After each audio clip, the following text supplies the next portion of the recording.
when you go towards food, it's because food has always been a comfort for you. Right. It's always been there for you, so no wonder why you would use that as a of course stress you reliever. would, because it's always made you feel good. Exactly. Yeah. It's like going back to a bad ex-boyfriend. That's a great It is. analogy. Thank you. Guess what, guys? We're not doctors. No, we are not. If you're going to be making any major medical decisions, please consult your doctor. That includes diets, exercise, medications, and surgery. We love you guys. And we want you to continue to be in our OSLP family forever. So be careful and consult your doctors.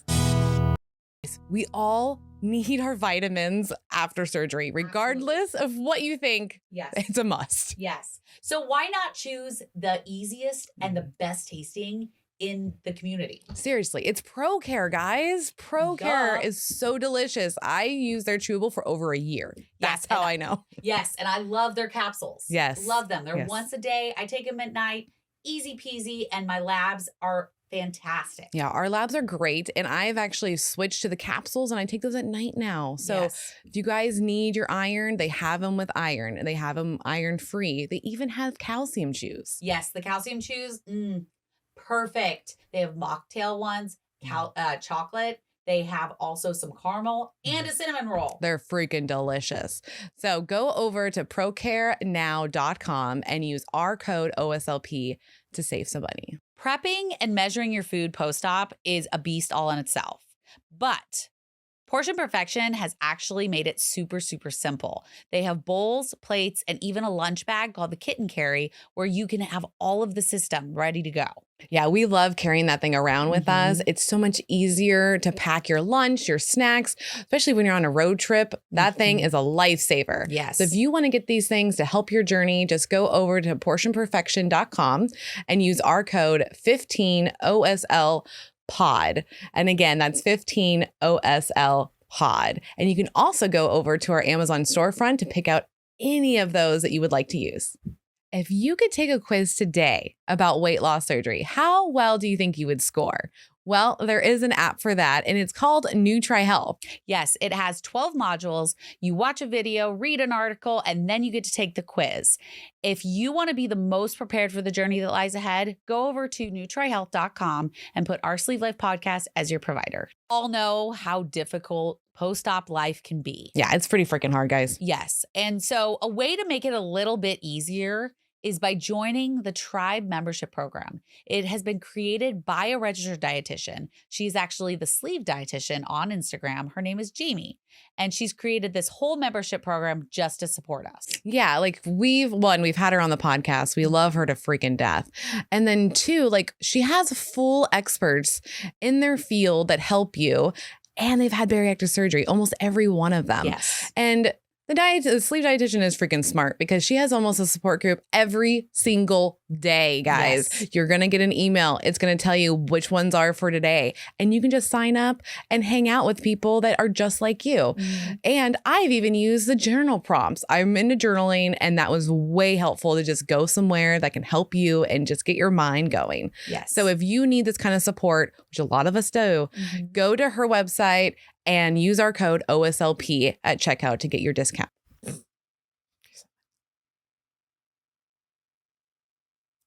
Welcome back, OSLP family. Yeah. Welcome. You are listening to our Sleeve Life podcast, and this is Kelly. This is Mel. And we just want to remind you guys that Mel is wearing one of our merch items over Yes. here. Merch it up, people. Yes. If you were on YouTube, you could see this. But I'm wearing my hoodie, my sweater. Yep. It has our Sleeve Life podcast down the arm. Yes. And it has the OSLP in the left-hand corner. And then our big old faces on the back. Yes. So I'm excited. It's one of my favorite sweaters, It's honestly. comfy. Yeah, I always get them super big, so then they're just baggy. Yep. Because I just like a baggier sweater. Yeah, this one's the extra large and it's baggy on me and I love it. Yes. Because I can have my tea and I feel so comfy and cozy. And we have all sorts of other merch items on our website. We have our own mugs. Duh. Because that's what we do. We drink tea and coffee. Yeah, you guys remember.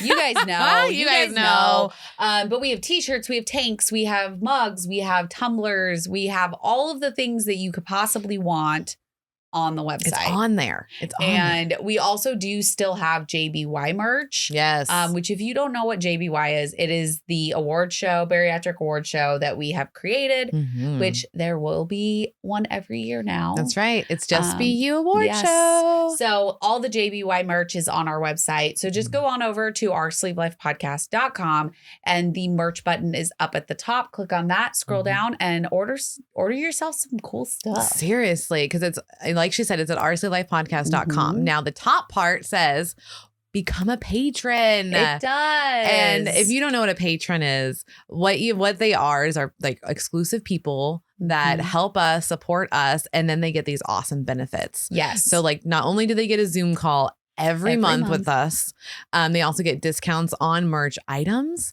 They get exclusive videos from us. We have That's What She Said corner. Yeah. Oh yeah. And then we have our favorite part. The Benchies. Benchies. It is called the Winner's Bench. Yes. And it is an exclusive Facebook group. That's right. That you can only gain access to if you are a patron of $7 or higher.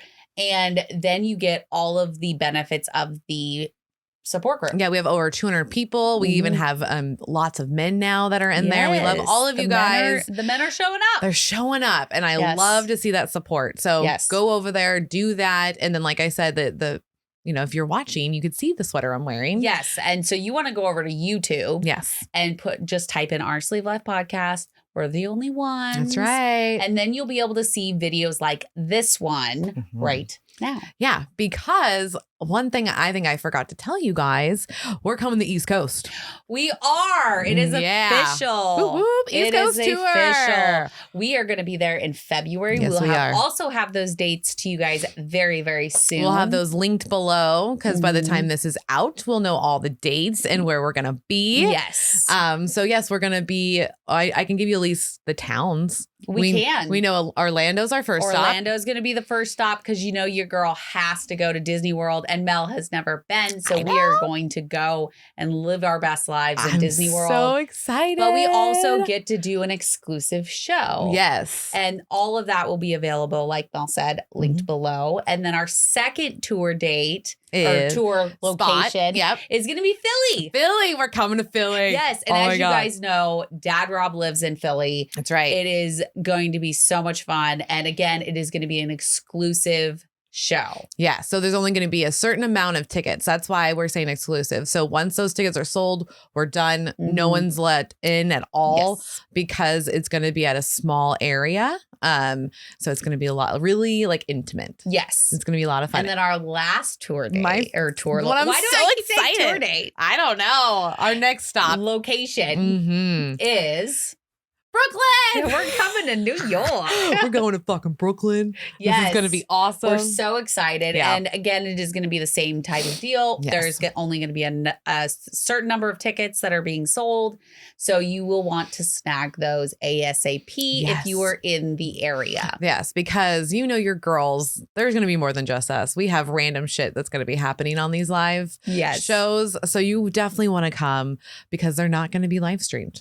They're not. They're not. So they're just going to be only for the people that come. That's right. So go to our website. I know it's going to be on our website and there will be a link in our bio. So come see us and we can't wait to see you. Yes. All right. What are we talking about today, Cal? So today, in honor of it being January, you guys all know that I am on Mounjaro now. Yes, she is. And at this moment in time, I have lost 12.5 pounds in 5 weeks. That's really good. Yeah. That's really good. So I'm actually seeing progression. But anyways, we're not talking about Mounjaro today. We already did that episode. But you guys know that first off, I get a lot of questions about this. So first off, no, I did not go to my surgeon for my prescription because she does not prescribe injectables, or she didn't at the time that I asked. So I went through a secondary source, which is called Sequence. Jamie, the sleep dietitian, actually told me about them because she uses them. Yes. And so it is a online source that you can go in and you can they connect you with an actual doctor. Yeah. And they look over all your meds and your health history, and they will prescribe weight loss medications for you. Yeah. So it's not just Mounjaro. It's not just Mounjaro. There's so many. Wegovy. There's so many that you can go through. So if one doesn't work, they can work with you to get you another source, which is really, really cool. So I go through Sequence, and when I was on their website, I noticed their blog. And so, of course, being in constant weight loss surgery world, I was reading through a few of them. And one that caught my eye was all about cravings. Yeah. And it's the weird thing about Mounjaro is I'm not having these cravings all the time. The food addiction part is gone. Yeah. But I know so many people battle that. Yes. Cravings are a motherfucker, man. They are. The food I have them part of it is crazy. All the time. And I even for my cousin, we did a fun little party. Yes, we did. We did. I ordered a stripper. That did happen. That was interesting. I've never done that before. Yeah, and I was good staying in the kitchen and just watching the show and taking pictures because I did not want to be a part of that. It was a lot of fun. It was a lot of laughter. It's a bunch of women. So, we have our snacks, and we have a cake because it's her birthday. Yes. And it was a delicious cake, right? And I eat my slice, just my little guy. And then I look at Kelly and I was like, is this what Mounjaro does for you? And she's like, what? And then someone tried to talk to me. I'm like, nope, I have a Mounjaro question. And it's because within 10 minutes of after me eating it, my brain was like, I want more. I need more. Like, what do we do when we can get more? Like, what time do you think we can have more? Yes. I was looking at the time. I'm like, oh, it's only been 10 minutes. There's no way I can have more now. And then that's why I asked you. I was like, is this what it stops? Because I didn't even have a slice of cake. No, you didn't even have one. I was like, no, I'm good. And I had one and I was counting when I can have more. So you said that's actually what it does. It's actually what it does. So we did a Friendsmas party over the weekend. And it was interesting because normally I am sitting by the food or standing by the food and I'm trying everything and I'm eating it. Yep. Like it's a constant flow of food because it's all sitting right in front of you. Yeah. And I did not have that problem. I noticed. All. I was outside. I did have my cup of cocoa because I did this fabulous hot chocolate bar, which I didn't even get a photo of. So that's cool. But that's surprising. I know, but I was so even through cooking, I made my salmon dip and I had 2 crackers with salmon dip. Did not have it again. I can't tell you how many I had because it was so good. It did turn out really good. Yeah, the smoked salmon dip was bomb. Yeah. Yeah. And then I had one of my spinach artichoke Parmesan quiches. I literally did not, I was not focused on food. Right. And I think I only drank half of my hot chocolate.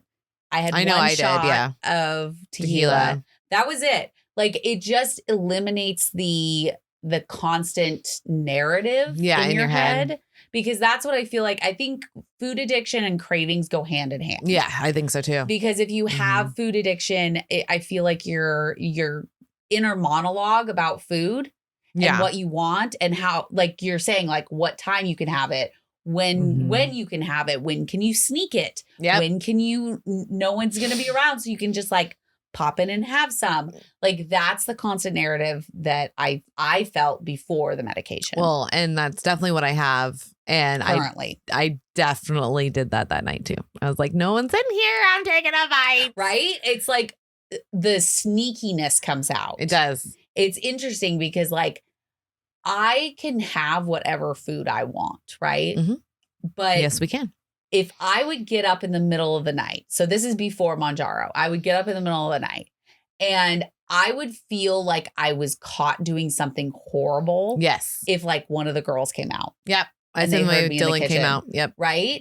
You feel guilty and instant guilt. And then the inner monologue of why are you doing this starts going. Yeah. Right? So then you feel guilt on top of it. So then you're stressing. Yep. Which is actually a part of cravings. We're learning. Stress is huge for cravings. It is. Huge. Because it is, and this is something that Jamie said when I started working with her. She said, use that as a Yeah, of course stress you would, reliever. because it's always made you feel good. Exactly. Yeah. It's like going back to a bad ex-boyfriend. That's a great It is analogy. Thank you. So I would feel guilty. And then on top of that, I would hide it in my pocket of my bathrobe. Of your robe. Yeah. And so then it was like, it didn't exist. No one saw it. So it's Nobody fine. saw it. So then I would go back into the room. And then if Zach like moved or anything, I would like immediately put it down. Because I didn't want to get caught eating it. Have you ever done so? Because I don't have a robe. So I do have a robe. I just don't use it like often. But I've done the whole like where I hold it to where they can't see it while I'm walking. Right? And it's like, no, like, bitch, everybody knows what you're doing. And if it crinkles, I'll open it in the kitchen. So that it doesn't crinkle in the room. Yeah, right? Yeah. Oh my God. It's so bad. Because there was one night where I was actually eating my calcium chews and the bag crinkles and then the wrapping crinkles and it woke Zach up one time and he's like, what are you doing? And I'm like, I'm eating my calcium chews. Like I felt like even if I had that guilt, like with the calcium chews. Yeah. And so it's really weird that doesn't happen anymore. Like I literally had chocolate covered pineapples on my nightstand and I didn't even eat them. Wow. And those are good. And they are very good. And it was even more weird because it was sitting there. I knew it was there. I just didn't care. Right. And that's what I want. I want I don't care. Right. That it's there. And that's why this like medication is so groundbreaking. Yeah. And this is something else I want to talk about though, while we're on this subject, is I keep getting messages from people that say that it's awful that I'm promoting this medication because it's for diabetics. Right. Oh. Yeah, I didn't know that. Several comments that you've been getting these messages. Yes, that people think that it's awful that the diabetic patients aren't getting their medication because of all of the people that are using it for weight loss. Now, I just want to say the people, that's on the manufacturer. Correct. So stop blaming the people that are using it. And second of all, newsflash, medications are used for multiple purposes. Yeah. I can't tell you how many medications that I'm on that it's like, oh, this is also used for this. This is also used for this. Like it's prescribed in more than one way. Yeah, guys, especially for the males that are listening, you guys all know your dick pills were supposed to be something else first. Right? Yeah. It was not meant to be a dick pill, but it accidentally became one because that was like one of the best side effects that was happening. Correct. So come on, people. Well, and so even my Cymbalta is used for several different ways, but when they used it for nerve pain, they also found out it's also used for a mood stabilizer, antidepressant, there you go, anti-anxiety, and then it's also used for people to help quit smoking. Yes, it is. Yes, it is. So it's like, hey, one prescription can help thousands and different types of people. Correct. So quit it with this bullshit garbage that the people that are using Mounjaro for weight loss, they shouldn't have to be able to use it because the diabetics need it. Yeah, we agree. Everybody needs it. Everyone needs it. That's a manufacturer problem, not a people problem. Correct. So, and you should stop blaming the people that are getting it just because you think that we should go without our food addiction, or we should deal with our food addiction so that people get it for diabetes. There's also other medications for diabetes. Well, and some of us out here, which we know, are food addicts that also have diabetes. Yes. So like this medication can really help one person kill two birds with one stone. Correct. So why are oh my God, people just drive me crazy. I know.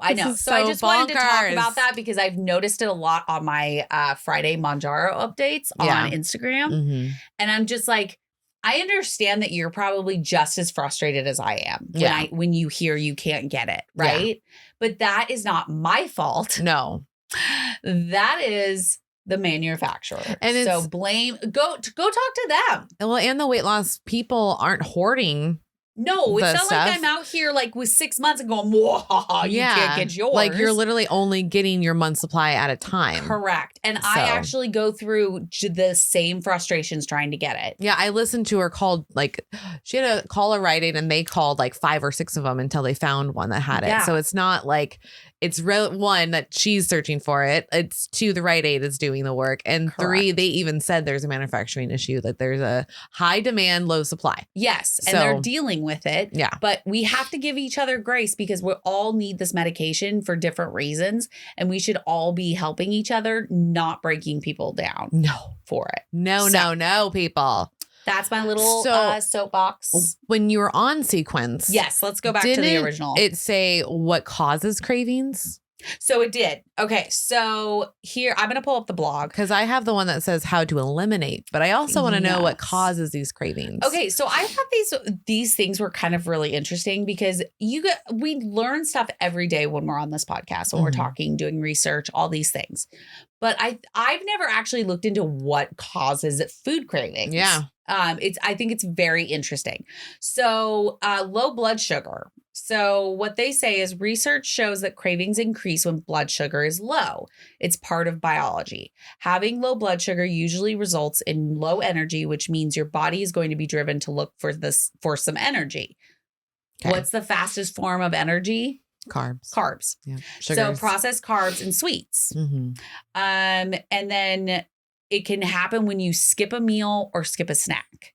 That makes sense. So we need to make sure that we're eating 3 meals a day, having your snacks in between, making sure they're high protein. Yeah. High fiber is always really good because that's going to keep your glucose levels very even. Yep. And you feel full longer with fiber. Correct. So and then, so their example is an apple with almond butter versus the leftover donuts at your office. The key is to get that apple before your blood sugar drops too low. Pay attention to when you typically get that afternoon hunger slump and have your snack 15 to 30 minutes before that. Ooh. So you're actually tracking it, which I think is kind of cool. Yeah. Because we've all felt that, right? We all know when we have that afternoon, like when I was working my day job, like I remember exactly when it would hit. Yep. And I would go straight for coffee because you want that instant energy. Yep. But instead, having something with like an apple, an almond butter, or even regular peanut butter, you're getting the fat, you're getting a little bit of protein, and then you're getting the fiber from the apple. The apple itself. So that's going to give you that lift. Yeah. And I would say, I noticed mine was around like 2:30. Okay. Yeah, that's about mine. About 2:30, 3 o'clock is usually when mine would hit. And it's always because I did not have like a full satisfying meal. I noticed that if I didn't have my protein shake in the afternoon, and if I did not have high protein, I was like, I felt very lethargic and fatigued by like 2:33. Yep. And then like I would go for whatever's near me back in the day. Yep. Yeah. Yep.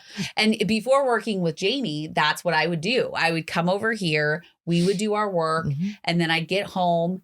And then I would just like ravage everything, yeah. Anything and everything that was easy instead of going towards something with more protein or fiber, getting that glucose level up. Yes. So cravings definitely happen during that time. So it makes complete sense. Yeah. I mean, the science is behind it. It's like, hey, like your shit's low. We need to refuel and we just need to refuel with the right things. Correct. It's like us going to a gas station and getting fucking diesel when we shouldn't be getting diesel. It's like, you'll fucking ruin. You with the analogies today. I know. You're hitting it big. I like it. Yeah. Because there's no way like that would ruin your fucking day with that. Like so why are we doing all these high sugars? So we're going towards leftover donuts. We're going through cookies, candy, chips, like anything that's easy to grab. Yeah. And they have high sugar. So of course our cravings are going towards that.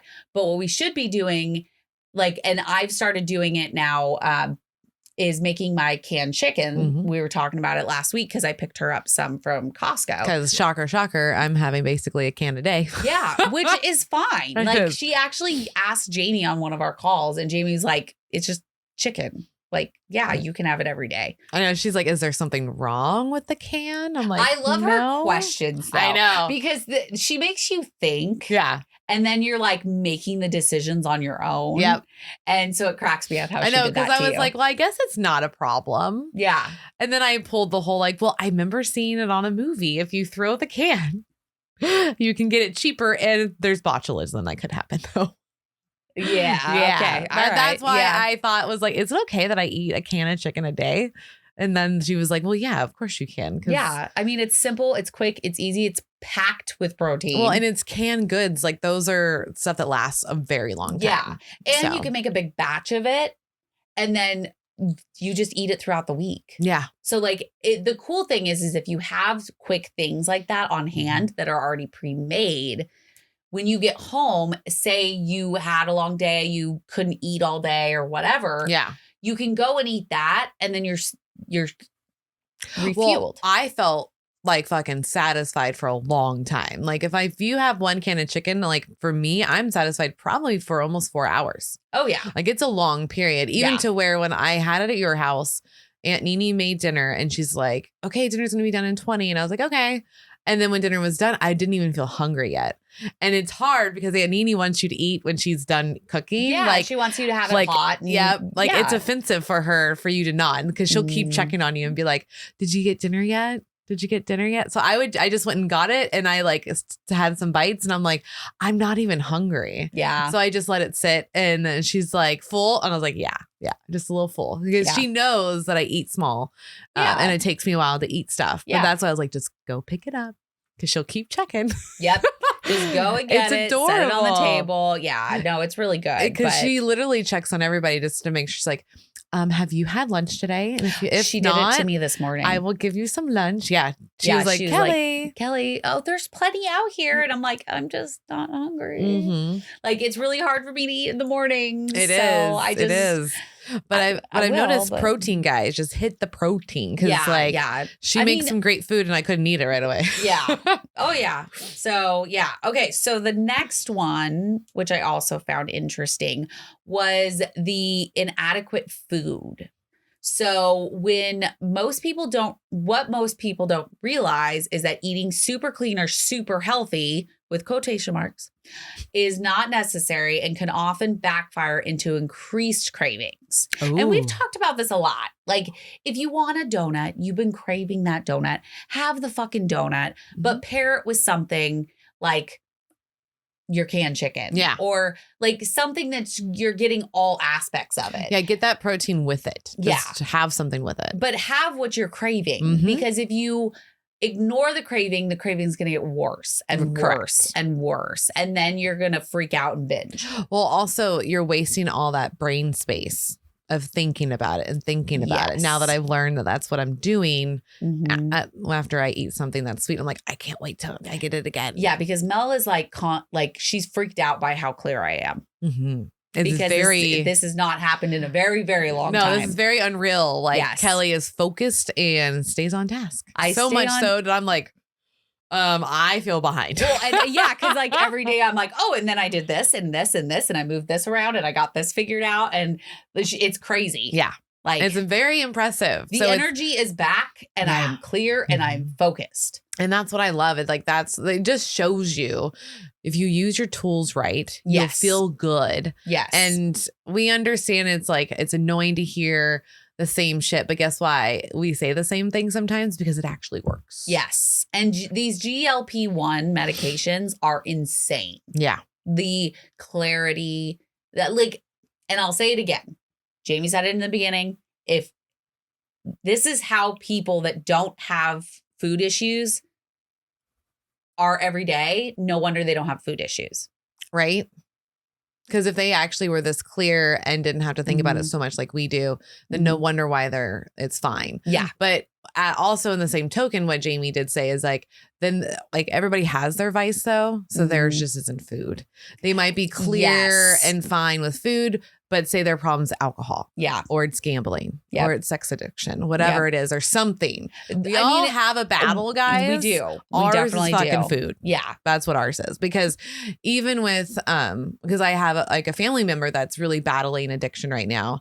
And even I can relate to her on so many levels because the same shit that she's saying to me, is literally the same things that I like It's feel about food. Exactly. It's wild to know that like she has these problems with narcotics the same way I literally feel like I have problems with food. Like they are, what she says, like her struggle is in her brain is so like parallel. It's fucking bonkers. Well, I mean, when we talked to Connie Stapleton, that's what she said, you know, the addiction umbrella. Yeah. Because it's all under the same umbrella. It's just the actual like pinpoint of what you're addicted to is different. Well, and what made me feel good about my family member that's going through this is that she said that she's like, yeah, you are an addict too. Like you are like, cause I always feel weird saying I'm a food addict in front of other addicts to other things because I don't want them to think that I'm taking away from what they're going through because no, I think it just brings you like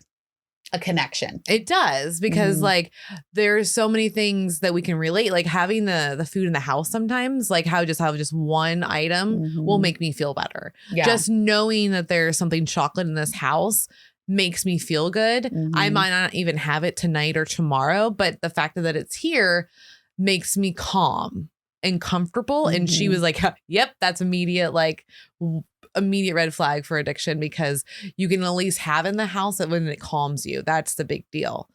It's interesting because so back when I first started, story time, back when I first started working with Jamie, she wanted me to write a letter to yourself, right? To myself, but she also gave me a secondary journal prompt that was, who do you admire and why do you admire them? Yes.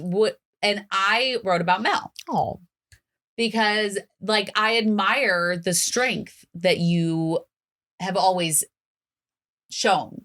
Like you always have this strength of like, I got my shit together. Yeah. And, you know, after my regain and my battle of like the food addiction brain that I didn't even realize I had.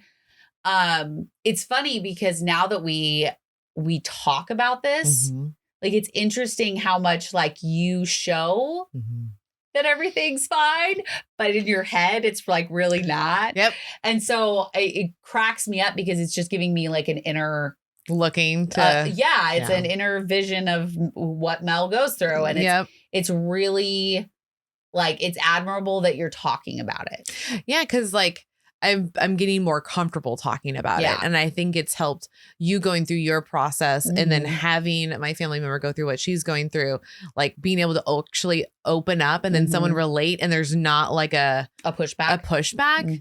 That's when I feel more comfortable. So if any of you guys are having problems sharing with other people or you being the one that's getting the information and not knowing what to do with it, just don't have pushback.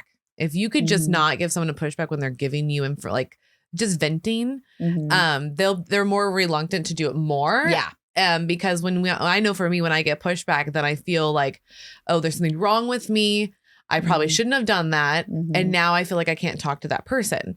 So there's like maybe like a handful of people I will tell the real stuff to. And Avi, you're number one. So now we do own a podcast together. We do have a podcast together. And I'm realizing some of the things that I think about is normal. If that makes sense. Because that's why I asked in that moment, I was like, is this what you're going through? Because like, I forget that I have these thoughts until you start talking. I'm like, oh yeah. That is the same. And I need help too. Like, fuck. Yeah, I have to give you props though, because you did ask the question in a room full of people. I did not like you didn't shy like away. Wait until we were in the privacy of our studio or you know in the car or whatever. Like you asked it in the moment, and so you have to give yourself props for that because it's hard to do that sometimes. It's hard to talk about something that is very personal, and addiction is very, very personal. And so I have to. Well, thank you because it felt good, and I think it was nice for other people to see like, hey, like. We go through shit too. Yeah, we do. We're always like thinking and processing and trying to figure out like what's going on with us. So like I that's the only thing I can say for cravings wise too is just like think about it. You know, like distract yourself a little bit. Like just don't be mindless. Yeah, I think that's the biggest key thing that is like if you let yourself talk yourself into it and you do it like a mindlessly thing, like, oh, it's fine. Oh, it's fine. Kelly says it's fine. Then you're just going to go off the rails. Yes. But if you're mindful about where you're at and you are mindful about making sure that you have easy options or packing your lunch for the day with plenty of snacks, like all of the mindfulness of looking at it and saying, you know what, I really want this donut. I want this leftover donut. Yeah. But I'm going to have this chicken with it. Exactly. So making those conscious decisions, I think are very key to in a prime dealing with your cravings. Prime example was yesterday for Dylan. It was kind of funny. Okay. So Maya, they're teenagers. So Maya 17 and Dylan 16, right? Yes. About to be 17. Yeah. And she bought Pringles. Okay. Okay. So they're on the counter. Sour cream and no, onion. they're the originals. Who eats original Pringles? Maya does. Okay. So all right. They've been sitting there I'm judging that decision. Right? They've been sitting there for 2 days. I saw them right when I got done cleaning, and she opened them, had a bite, closed it. And then me and her and Shelby go to the store, come back, and they're gone. And she's like, that's weird. I'm like, I literally just saw them before I left. She's like, right, they were right here. And so she's searching for them. I'm like, check Dylan's room. Because I already know, like, it's got to be him, right? Yeah. And so she runs downstairs and you hear her. She's like, hey, you're eating my shit. It was so cool to hear like another teenager talk to him about it. And she's like, hey, man, just ask. Then you can have some. Like, and don't take the whole thing. Come on, man. And then he's like, oh, I'm sorry. And then like gives it back, whatever. And he ate a lot of it. In a very short amount of time. Very short amount of time. And he was just mindless going. And I was like, see, Dylan, this is the thing. Like, you can have whatever you want. Just like the donut. You can have these things. Put it in a Ziploc bag of the amount that you need or on a plate. Serving. Just do the serving size and then go. Yep. Because it went from Maya only having one chip so far to him eating more than half within like 20 minutes. Wow. It was just. I mean, it's easy to kill do. A can of Pringles in no time in my day. We've done it. Yeah. And it was interesting. Sorry. Oh, you're fine. Because everybody was commenting about how fast. And I go, no, guys, that's pretty normal. And they're like, really? And I was like, it's mindless. And that is a slider food. So it's just melting. Yep. I'm like, he's just playing his game and just grabbing. Yeah. And they're like, oh, I've totally done that with like X, Y, and Z. Everybody started naming all the shit they've done it with. And I was like, yeah, this happens. Popcorn, chips, cookies, crackers. Like, we've all done it. We've all done it. I used to share the sour cream and onion Pringles with my cat. So she really liked Pringles. And so I would literally put one in my mouth, put one on the couch and crunch it. Like, put my finger in it so it would go into different pieces. And she would eat it while I was eating that one. And we would share cans of Pringles. Oh my God. Her name was Copper. It's kind of adorable, but they're not supposed to eat those either. Oh, I know. Okay. Oh, I totally know now. But back then I was like, no, we sit here and we share a can of Pringles. Yeah. Like that's what we do. Yep. It was at the farmhouse in Bumfuck Nowhere. Yeah. Yep. When she said the name, I was like, oh, I know. I remember that cat. Yep. I remember that cat. Because I was like, wait, where's your cat? Whatever happened to Copper? That's a sad story of my mom took the cat to the Humane Society and did not tell me. Oh, yeah. Mommy. That was not fun. That was not fun. Whoopsie daisies. Anyways, all right, let's get back to the list. So this next one is kind of interesting. And it kind of goes with our being mindful of what you're eating, is the lack of satisfaction, aka boredom. Yes. So if your meals are not satisfying you, i.e. you're eating the same chicken, brown rice, and salad every day, then you're more likely to experience cravings. Oh. So it says they suggest trying mixing up recipes, flavors, sauces, and spices. It may feel overwhelming at first, so I recommend starting with one new recipe every 1 to 2 weeks.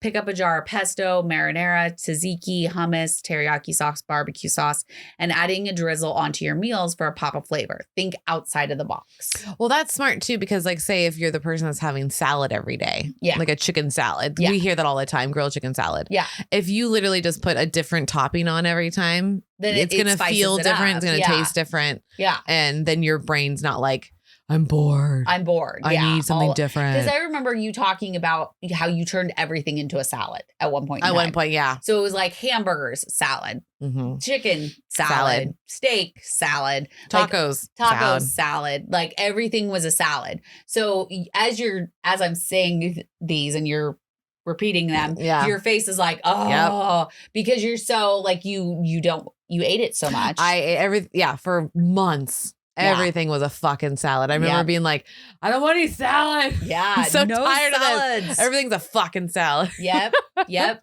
So it's like you maybe make one night a week where you eat a salad. Right. Yeah. And then you kind of figure out the other ways of eating through there. You know, like they're saying just go to the store and just buy a random sauce. Yeah. And just try it. We've done that and we found some really cool sauces. Yeah. So I think it's totally fine. We do it too. Like new barbecue seasonings, new barbecue sauces, like all sorts of things they're super easy. Yeah. With the brisket I made last night, it was a brand new seasoning. It was garlic, herb, and lemon. Oh, no. I mean, really. And speaking of lemon, like you can take a lemon and pretty much put it like the lemon juice on pretty much anything. And it heightens it. It's going to heighten that flavor. It's going to balance that flavor out. Adding a little bit of salt, it's so crazy just what one little seasoning or like drops of lemon can do to a meal. Yeah. And so try to get out of your comfort on that. I think that's where it's at. It really is. And like, say like Kristen Willard has her cookbook out, right? Yes. And that thing's amazing. And that's where we found some of our recipes. I highly suggest go to our Amazon storefront. Look at there's a bunch of book recipes actually and we'll in there. All of it linked below also. So you can just click on over. It literally says Amazon storefront. Yes. Click it. Yes. And there's tons of recipes. I recommend doing at least Kristen Willard's because her goal was to make sure it's stuff that you already have in your house. Yes. So you don't have to go look for more stuff. Budget, that for the most part, you're going to have everything. And you can always substitute things. Always. If it calls for blue cheese and all you have is mozzarella, throw the mozzarella on there. Right? Or message her. Kristen messages everybody back. So you can always message her too. Yes. And figure stuff out. But my point is take one recipe every couple weeks out of there. Yeah. And just use it. I think that would be great for someone that, especially when you're in your 6 months to even a year and a half, you really start playing with food. You can. Yeah. You can start playing, your body starts cooking, tolerating it better. And you're tired of salads and you're tired of protein shakes. So that's the time to have fun and just figure shit out and get out of your comfort zone every once in a while with food, because I've learned a lot about food that I've never thought existed until after surgery. Yes, so I would agree. A lot of the squid stuff. I eat a lot more fish now. Oh yeah, fish is a pretty good source of it. Okay, so then you've got the triggers. Now we all know what our triggers are. We know what's the go-to thing that you always went for that is not good for you. Well, and if you don't know, literally, okay, I know you guys hear us talk about journaling a lot. And journaling is helpful. But journaling really helps. I would say if you start binging, because it's going to happen. Yeah. We all do it. Maybe that morning or that night when it happens, write down how you're feeling and then what you actually ate, because what you might think your trigger food is might actually be something else. Yeah. So no, it took me a while to figure out exactly what my trigger foods are. I didn't know the cracker problem until Zach dropped off all those crackers. Just blame Zach. It's fine. It was a pallet of them. It was funny because he brought them over here for your ducks. For my ducks, but ducks aren't we learned that it's not good for them to have too many crackers. That's okay. And then I was like, sense. I'm going to have some crackers. I love crackers. And then all of a sudden the sleeve was gone, and then a box was gone, and then a couple boxes were gone. I like how you're just I'm just going to look down at my finger right now. It got real bad. So we had to get rid of them. I gave them to people. And that was the deal. I totally forgot crackers are a fucking thing for me. And you pinpointed it into a very stressful situations that you would eat them. Yep. And so it makes sense that would be a trigger food for you. Right? Because it literally with journaling, I figured out that, I used to do that as a kid. Yeah. I used to eat a sleeve of crackers when mom and dad were arguing and fighting and things were stressful. Mm-hmm. So I was able to figure out the relation to it and was like, oh shit, that is a problem. Yep. No crackers in the house. No crackers. But that also, guys, I was 6 years out when I found that out, or 7 years this summer. 7 years, yeah. Yeah. So it's been 7 years. So you just don't know. Yeah. I'm just telling you, you learn new shit about yourself all the time. You definitely do. And I've learned because I've never been one to have a bunch of sugar in my house. No, you're not. You I used was to not. really Yeah. not. Like, I just didn't buy it. Mm-mm. And if I did buy it, I ate it quick and then it was gone. So moving in with Zach and the girls, they can keep sugar. Like there's junk been food junkies over there. Oh my God. There's been a package of cookies in there in the pantry for a while. I don't know how they do that. I don't either. Like, I don't like now I don't get into them. Yeah. But before it was like, no, I was eating like it, you knew like Zach bought a whole thing of cookies, sugar cookies for Chloe from 7-Eleven. It was like a thing and it had like, I think it was like a dozen cookies or something like that. And those are the ones that had like the frosting on top, right? The No, sugar it was cookies. Just, it was just sugar cookie. Like, oh, just yeah, the sugar cookie. just Got sugar it. cookie, which 7-Eleven has amazing cookies. So Don't there's go that. there. Don't do that. Don't go there. Don't do that for yourself. So he bought a box of them. Chloe had one. I had the other 11. See, that's the problem. And that's what Yeah. that's where I was before. Yep. And it's like, no wonder I was gaining weight like crazy. Like my food habits were trash. But the funny thing is like that's a trigger for me. Right. But not for them. But not for them. No. So, And I think there's some relation, and we're going to have to talk to someone about this Okay. because same thing with Aunt Nene and their family. okay. They have junk food around them all the time, okay. but none of them fucking binge. See, it's weird. Okay, I can't say none of them. Shelby binges. We talked about it yesterday. So like me and her are the bingers. Way to call Shelby out. Sorry, Shelby. I love you. And because Anita was like, hey, I get it. Like we're big people. Yeah. But we don't like, we can have it around us and we don't go, oh my God, I need that. Yeah. It's not like a nightly thing for them. It's Yep. only like once in a blue moon that they get the craving. And I was like, yeah. what the fuck, man? Yeah. Because they've realized what their problem is just it's portion control for them. Oh, so they just eat large amounts of food. Yeah. but not like all the time. Correct. Okay. Yeah. All right. Yeah. That so makes it's sense. like, fuck, man. Because she was making goulash and she was going to have garlic bread. And she's like, I will take the garlic bread into the bar now. So that way you don't have to worry about it. And Yeah. I was like, thank you. And she's like, I heard that you had a trip up. And I was like, yeah, I ate like 5 of them. Yeah.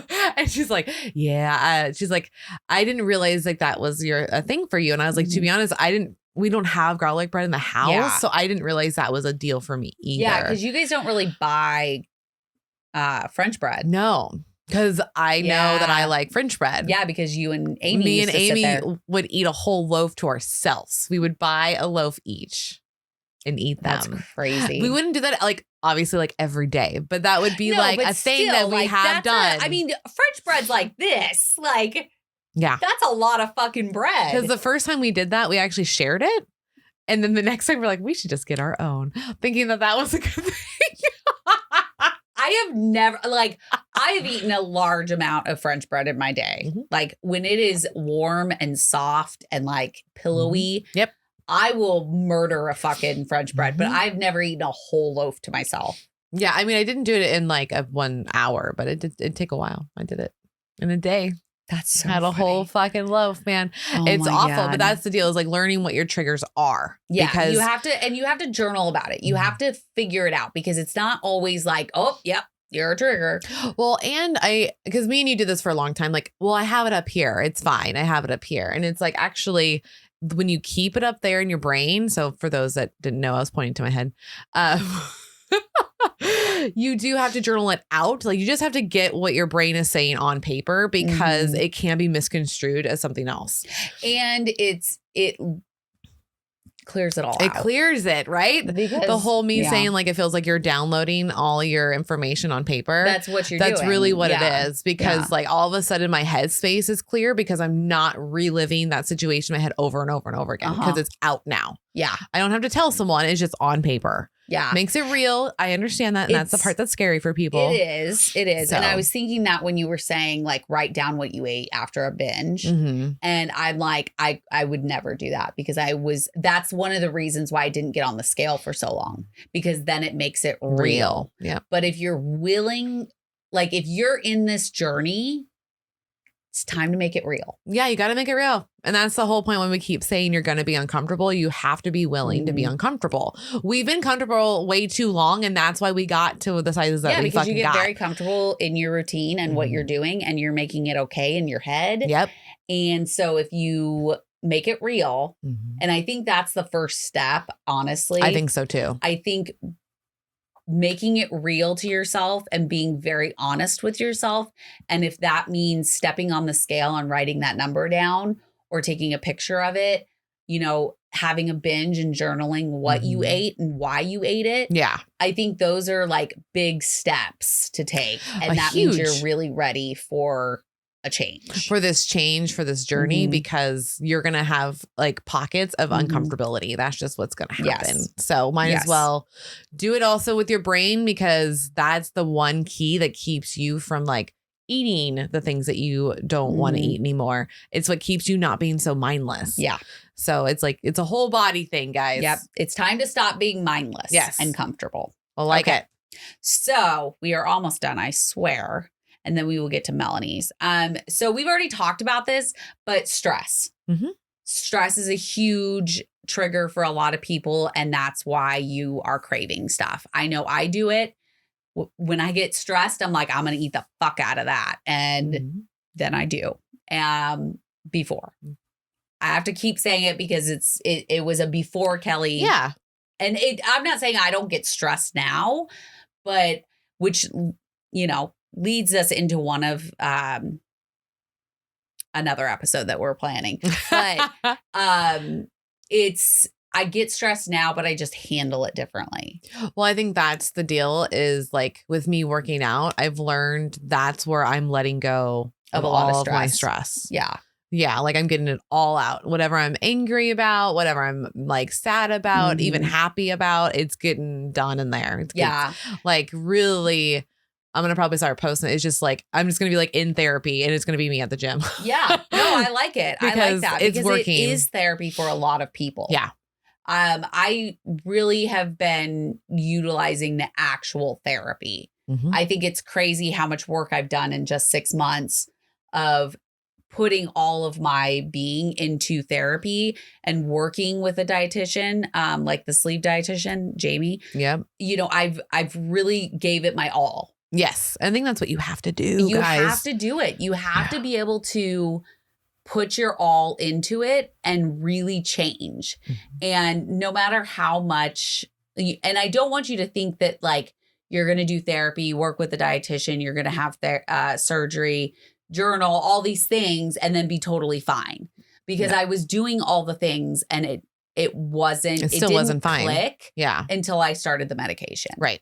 So realize that it's not just one thing that's going to fix all your problems. Sometimes you have to utilize 4 or 5 of them, and then it kind of comes together. Yeah, you need a tool belt with different tools. It's not just one tool. Yeah. Like it's literally, that's why Kelly named off like 5 things. Yeah. They're all tools. They're all ways of dealing with stress. Well, and they're all important. I think that's key. Yeah. Like you got to like, when it comes to stress, you need to like, when you say like you have a stressful situation at work, say like your boss is being just a fucking dick, right?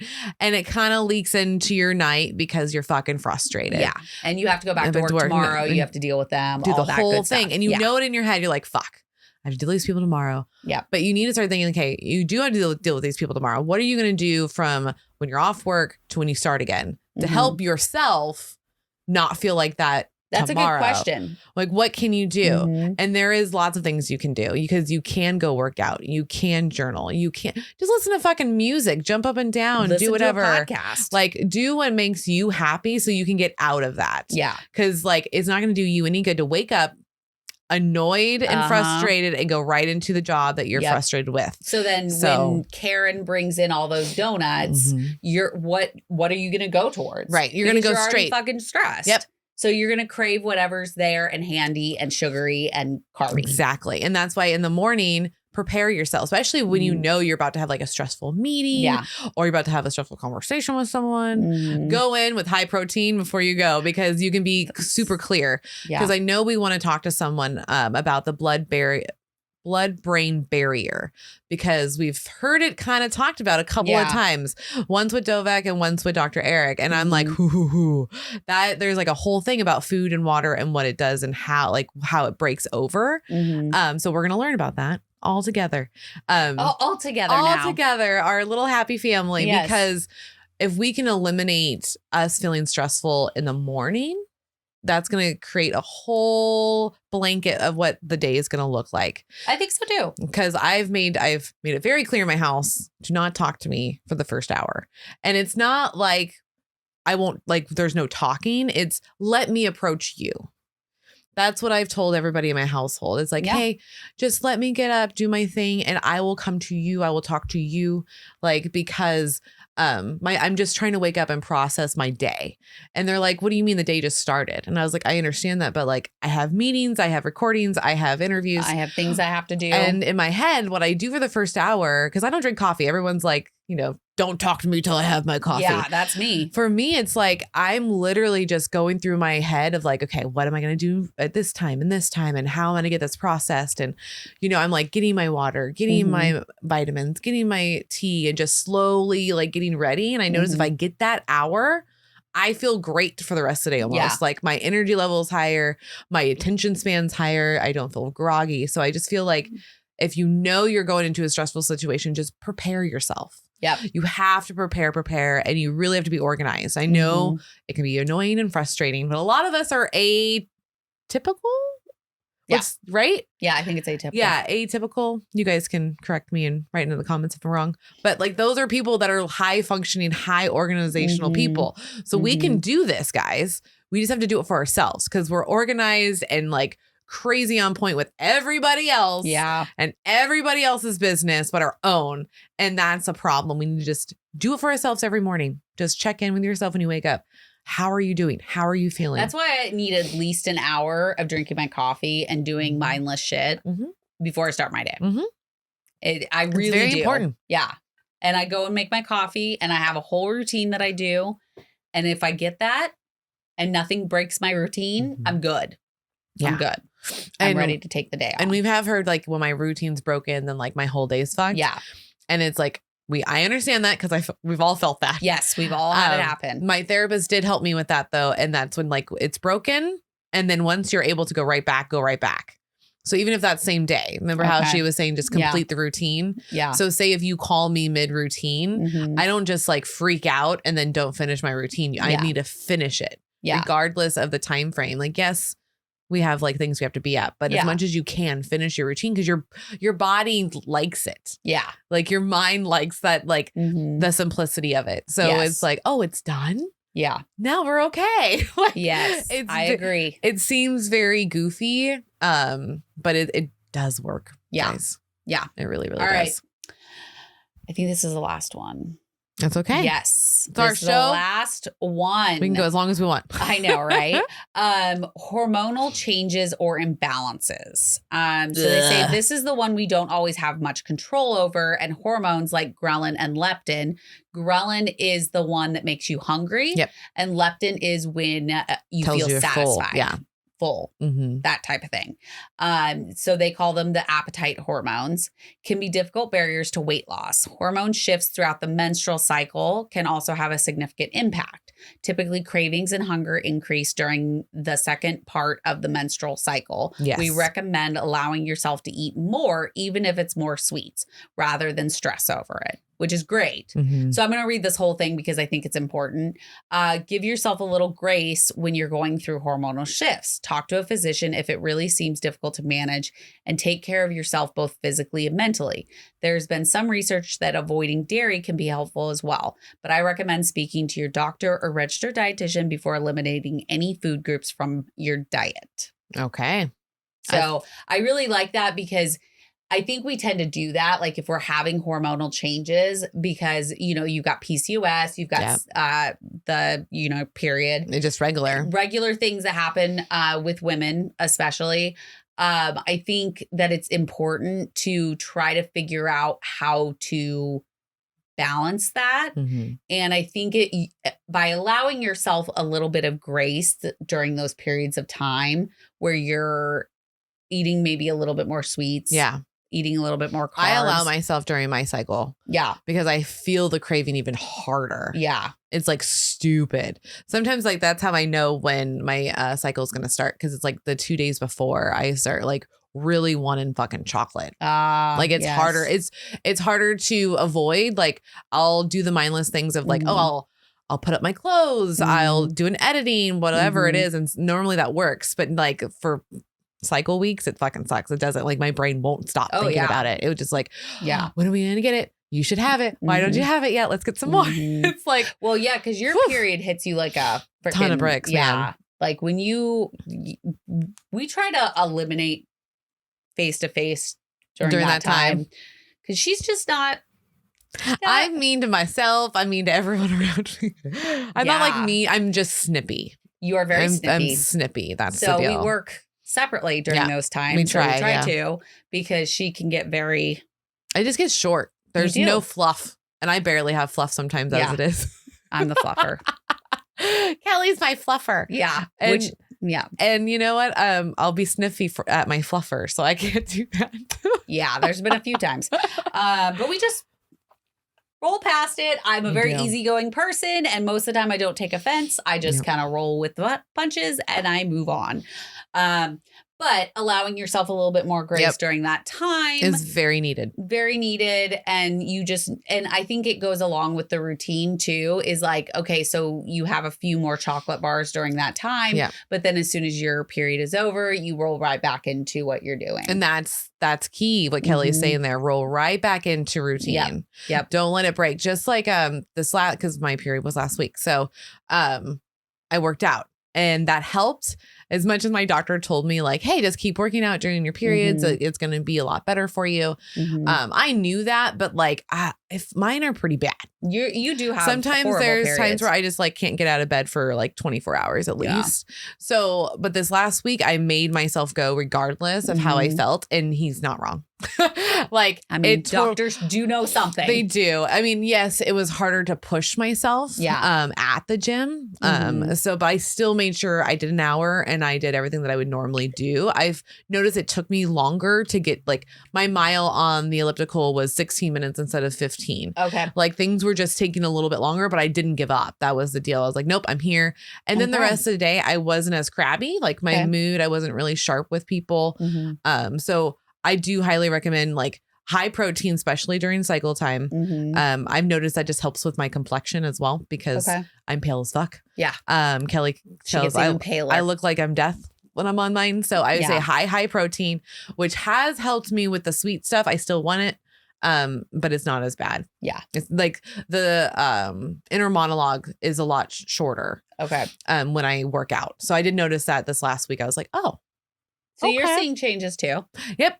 There's a lot of changes when like you do what the doctor tells you to do. When you do the things that you're supposed to be doing. Yeah. All right. Well, let's talk about so now we know what causes cravings. Yes. Let's talk about eliminating them. How to eliminate cravings. So the process for managing cravings is to address the root cause of cravings and then figuring out strategies to combat them. So all the things that we just talked about. We kind of basically have talked about these. We'll just run through them real quick here. So it says avoid skipping meals, which we do know that's a big killer for a lot of us. It is. The eating too healthy, I think, is kind of like, because you touched on it a little bit with the whole eating clean and whatnot. But they do have a point, guys. If you are eating like super clean, your body will still sometimes crave those carbs and those sugars. I think it's because when you're doing... Yes, you're eating good, right? You're eating healthy, clean, however you want to put it. But sometimes when you're eating too healthy, you're not getting some added things. So like when I eliminated all carbs, so I was eating healthy. Very. But your body still needs carbs. Yeah, like it needs that for fuel to function. So it's like, don't eliminate too much because then you can feel fatigued even if you're eating healthy because you're not getting enough of something. Well, and we talked about that with Michaela. Yeah.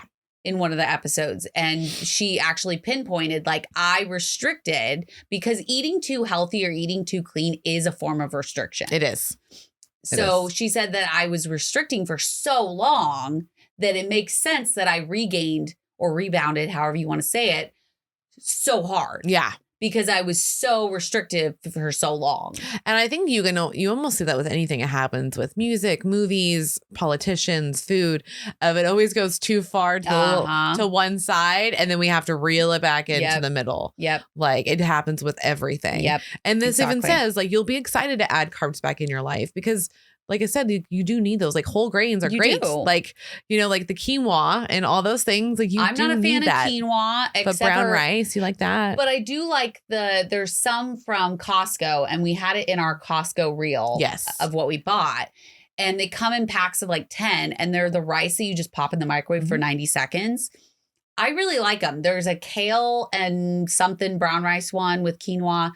And then there's a Spanish rice one that I really do enjoy both of them. So finding an alternative that you do actually enjoy, that I think that's another thing. Sorry. Is that when you are going towards things that you don't even like. Yeah. So say you're eating brown rice and boiled chicken every single night. Oh, no. Yes, it is clean. Gross. Yes, it is healthy. But it's boring. Like it's just flat out boring. It has no taste, no flavor. Like I remember back when I was really trying to lose weight. We were living in Kaiser at the apartment. Yes. And not me and Mel, but the ex-husband. The ex. But I had my sister because she was working out. She was actually training for her competition. And I remember asking her like, hey, can you help me with meal prepping? So she came over, we meal prepped, we put it all together. It was legit boiled chicken, brown rice, and sweet potato. Now, something about me is I hate brown rice. I hate sweet potato. And the chicken was so bland.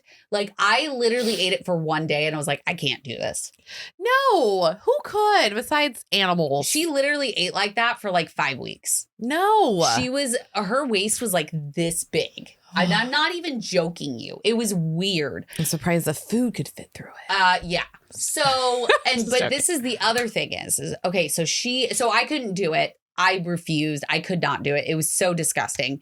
So make your food enjoyable. Yes, that's key. Make your food enjoyable. So the other part about my sister doing that competition. So she did that for 5 to 6 weeks. I think it was 5 to 6 weeks. She did her competition. Immediately after the competition, we go to Mexican food. And on the way there, they stop and she got cookies, candy, chips, like the ultimate binge. Yeah. Then we were drinking margaritas. We're having the beans and rice and tortillas and like anything you could want. Yeah. So it's like the ultimate example of what happens when you are completely restrictive for an amount of time. You have to give yourself some grace some movement around what you're eating. Yeah. Because if you do that, that's what's going to happen. You Absolutely. Go straight for as soon as you're able to. She knew that as soon as she walked off that stage, that's where she's going. She could eat whatever she wanted. Yep. And that's what happened. Yeah. So it just shows you, give yourself variety, give yourself some spice, give yourself some flavor.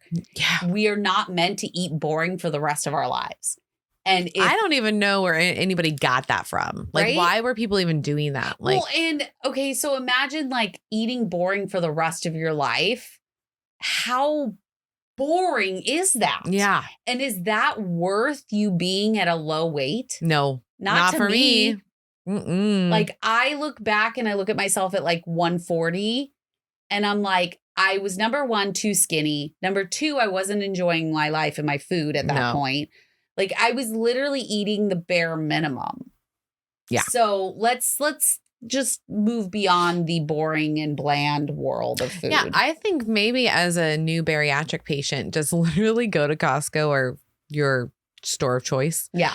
And like take $20, $30, whatever, and just go to the spice aisle. Yeah. And just grab a bunch of different stuff because like, one, your taste buds are going to change. Yeah. And two, you won't have anything bland. You know, or don't have anything bland. Or Marshall's has like spice packs They do. you can buy. Yeah. Like they're preloaded. They're like Costco had one. Zach bought one.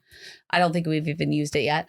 But it's there. And then you would have every single spice and you could play around with all the flavors. Yes. And if you're not sure what goes together, Google it. Seriously, Google it. What spices work with each other. Just start playing with them. Yeah. Trying to figure it out. Let's get rid of the bland food, people. Yes. Let's get rid of it. There shouldn't be a such thing.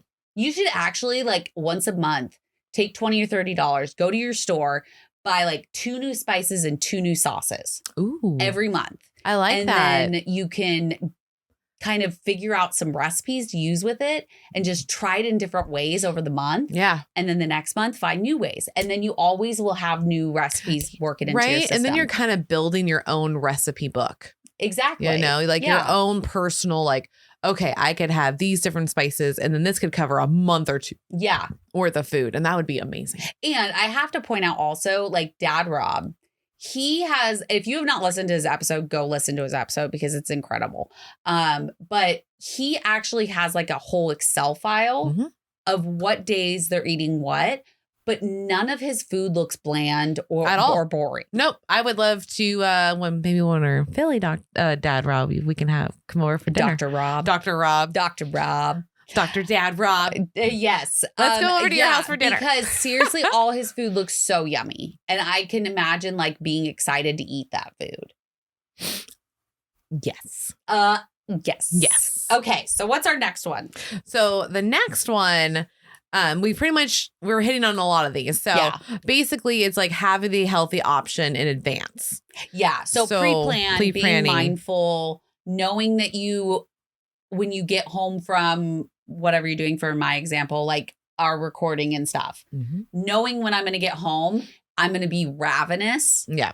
Having a chicken salad pre-made or having something ready to go, that's going to help eliminate that. So much. And I like this one. It's do self-care. Yes. So it says do self-care and try something new because it helps manage your stress and emotions and it redirects your mind towards other things than food. Yes. And I'm like, that one's very critical because it really is. Kelly has been on this all year long. So it's actually been a full year. We're in the new year now that you've been trying something new every month. Yes. And I'm going to make a reel about it. So I hope that we can drop it before this episode because I think I hit it. I think you did. Like, I think there's something new every month. So instead of the traditional like New Year's, like, oh, I'm going to lose this amount of weight or I'm going to eat healthy or I'm going to go to the gym every day. I didn't want to do that this last year. I really wanted to focus on doing something fun every month. Yeah. Something new, trying a different recipe or trying a different hobby or something, right? New travel, something. I wanted to do something new. Yeah. And so I think I hit it. I'm going to go back through my pictures and make sure that I hit it every month, but I think I did. I think you did. I can like already see the last 5-6 months and like you've hit them all. Right? That's what I was thinking. So we're going to. This is going to be cool. Yeah. So I'm going to put that together. That's going to be. Maybe we'll just do it with this episode. I don't know. We'll see. Because like that's basically what the biggest deal is it's self-care and then knowing your triggers. Yeah. So those are the two things is like take care of yourself is key. Number one. Yeah. I'm even yelling at my aunt about it because she makes sure we all have food. We do all these things. And then like she doesn't have like. Well, the mom's always the last. And that's what I told her. I was like, hey, like I get it. Like moms, like we're never like number one. I was like, but she's not even taking vitamins and she's a cancer survivor. So I'm like, Aunt Nene. What the fuck? I know. Talk to her about that. I know. You should right when we get upstairs because that's a big deal. I was like, you still have to take care of yourself, girl. Like you have to still get the water, the protein, the vitamins. It's like, important. Let's go, man. Yeah. So it shows you it doesn't matter how old you are. It is still hard to take care of just number one. And that's what's key. So do something you like. At the end of this episode, I want you to do two things. Do something that you like and prepare something in advance. Yeah, that's Something a good easy. challenge. I Easy think you should peasy. add on there, Ooh. journal how you felt about this episode. Ooh. And then message us. And then message us. If you want to. Yeah, if you want us to read it. I think it'd be really cool because I think this episode actually taught us a lot. Mm-hmm. I think this blog article was really cool Yeah. because we talk about cravings, we talk about food addiction, but I don't think we've ever really talked about like what causes the cravings. No, and like thinking about what you're just saying is like, okay, what does cravings and that look like, smell like, feel like? Yeah. Like I think in this episode we really dissected what that looks like for us, for both of us. Like, literally our brains will keep going. Yeah. So it's like, it's we like a understand hamster it. wheel sometimes. And I think it's really important to journal that out because then like we were talking about, making it real for yourself. Yeah. Stepping on that scale, journaling why you're binging, journaling what's making you restrict. Yeah. Also. And if you don't like journaling, like I know, cause being on the artistic side of that, like you can do drawings. Yeah, like, you can draw. You can write poetry. You can make lyric music. Like you can do things. You can even voice note yourself. You can vote in Voxer. That I do that for little bits. Yep. So actually, I should play back that one of these days and see how many are in there. That'd be fun. But that's kind of the deal is like just do whatever you like and then use that as a funnel to get everything out of your head and why you do the things that you do. Yeah. Because that's going to be key for success. Like, I mean, I wouldn't be 7 years out where I am right now if it wasn't for using all the random tools that have come our way. Yeah, I think this last year, I really utilized more of my tools. You did. In my tool belt. And I wasn't so scared of like failure. Yeah.